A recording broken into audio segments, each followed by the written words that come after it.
Hi, so we're at Property Newmarket, putting the outside tapping for somebody, help somebody out a little bit, drill the hole, and it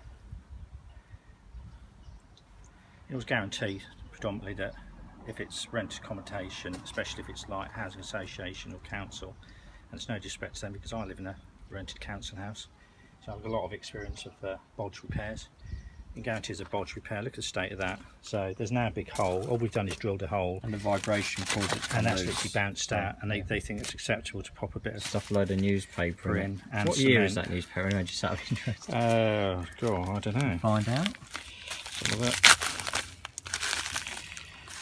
Sun's got something about. It's a Cambridge Evening News for sure, but it's an old one. Tell you why it's old, because they haven't got a dialing code. Got an area code, yeah. So it's probably been 20, 30 years. Yeah. Yeah, it's appalling, really. Anyway, that's a bodge. That's a bodge. There we go.